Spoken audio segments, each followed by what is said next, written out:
This section of the video will help you understand the nature of spinal cord injury, its causes, effects, and classifications the medical care team may use in reference to your loved one. Spinal cord injury occurs when there is any damage to the spinal cord, which blocks communication between the brain and the body. After a spinal cord injury, a person's sensory, motor, and reflex messages are affected and may not be able to get past the damage in the spinal cord. Sensory messages involve feelings of hot, cold, touch, pain, pressure, and body position. Motor messages tell the muscles in your arms, hands, fingers, legs, toes, chest, and other parts of your body how and when to move. Reflex messages are involuntary, protecting your body by an instinctive reaction. Also, since messages between the bowel and bladder and the brain may no longer travel up and down the spinal cord, these functions may undergo dramatic changes. Acquired spinal cord injuries can occur from either trauma or medical diseases that affect the spinal cord. In trauma, there may be collapse of the bony vertebrae around the canal that holds the spinal cord, and the soft spinal cord then can be torn or punctured or bleed, and that leads to relative levels of disconnection within the cord. The cord may be completely cut, it may be partially injured. The amount of injury can be mild, moderate, or very severe and complete. Acquired non-traumatic causes of spinal cord injury run a gamut of potential diseases. These might include cancer or a tumor that presses on the spinal cord from outside the cord. It may be related to tumors that grow within the spinal cord and expand outwardly. It may be due to bleeding into the spinal cord and lack of blood flow into the spinal cord, or a misconnection between the arteries and the veins that sometimes you're born with. There also are diseases like multiple sclerosis that can affect the spinal cord, or viral illnesses that can lead to inflammation in the spinal cord.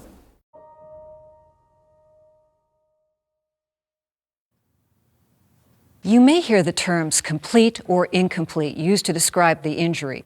A complete injury means that there is no function or sensation below the level of the injury. An incomplete injury means there is some function remaining below the primary level of the injury.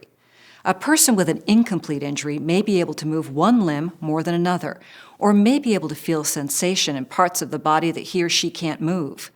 Advances in trauma care and medical technology mean that incomplete injuries continue to become more common than complete injuries.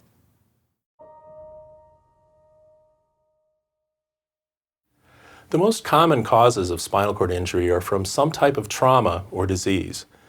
Most traumatic spinal cord injuries are caused by motor vehicle accidents. Falls, often among the elderly or from construction-related accidents, and violence, including gunshot wounds and stabbings, account for a number of spinal cord injuries. Sports and athletic activities, especially football, gymnastics, and diving into shallow water, account for more than 15% of spinal cord trauma.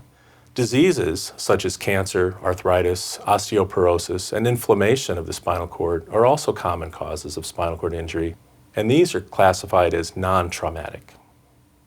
More than half of the people affected by spinal cord injury in the United States are male. The majority of people who sustain a spinal cord injury are young adults between the ages of 16 and 30, due in part to riskier behaviors.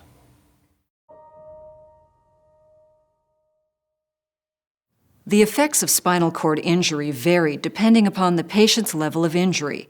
In general, though, they affect a person physically and emotionally. We'll discuss in more detail the various levels of injury in Chapter 5.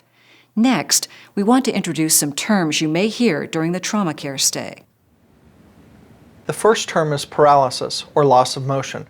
Paralysis is a partial or complete loss of function, especially when involving the motion or sensation in a part of the body. Keep in mind that some people with spinal cord injury do see varying amounts of return in function as time progresses. Paraplegia does not affect the arms, but typically affects the trunk and both legs. This is usually a result of injuries in the thoracic and lumbar levels. This type of paralysis can affect all or part of the trunk, legs, and pelvic organs, depending on the specific level of injury.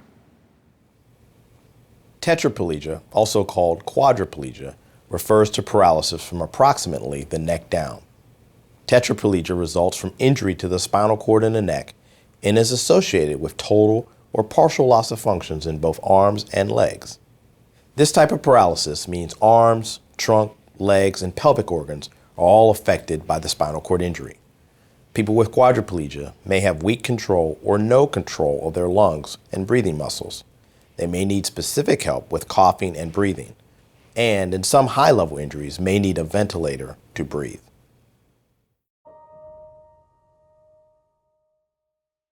You'll find out pretty quickly if your loved one has quadriplegia or paraplegia.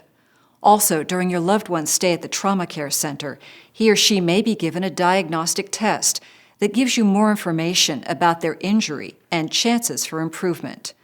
This test is called the International Standards for Neurological Classification of Spinal Cord Injury, which was created by ASIA, the American Spinal Injury Association.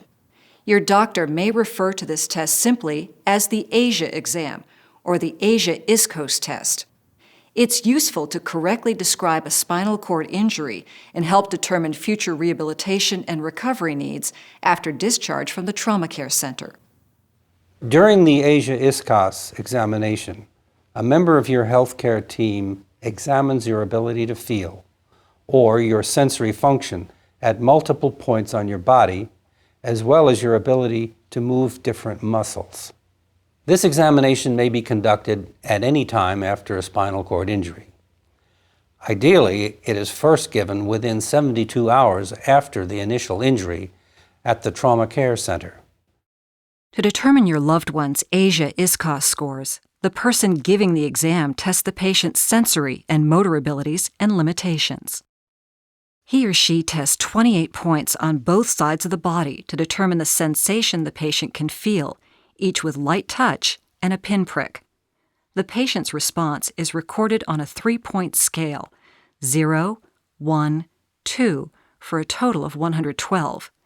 This total is called the Sensory Index Score, or SIS.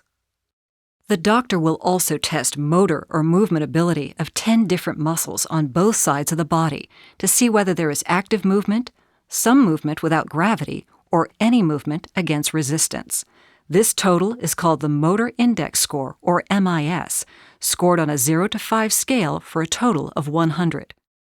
Together, the SIS and MIS determine the patient's overall level of injury and how severe the injury is. Then, an injury grade is assigned, which ranges from A to E. This is the opposite of the grading system that most of us are used to in school. A grade of A indicates a complete lack of motor and sensory function below the level of injury. Grade B means that the patient feels some sensation below that same level. Grade C means some weak movement is also possible. At grade D, there is further muscle function, so that typically the patient has a better chance of walking again in some capacity, whether it be assisted or unassisted. Grade E means that essentially all neurological function has returned. Be sure to get as much information as you can about what your ASIA ISCOS score means from the person performing your examination. It's often impossible for your doctor to make an exact prognosis right away. We understand this can be frustrating as you support your loved one at this stage of recuperation. Recovery, if and when it occurs, typically starts between a week and 6 months after an injury. Some people experience small improvements for up to a year or longer.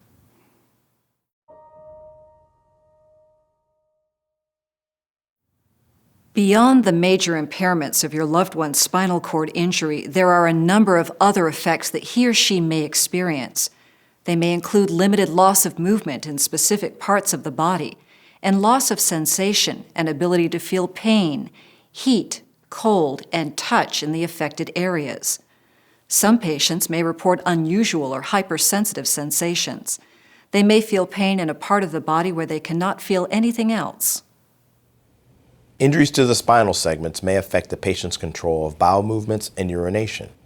Patients without full control of their bowel or bladder should start a program during their hospital stay to train the bowel and bladder to empty at certain times and help avoid unwanted accidents.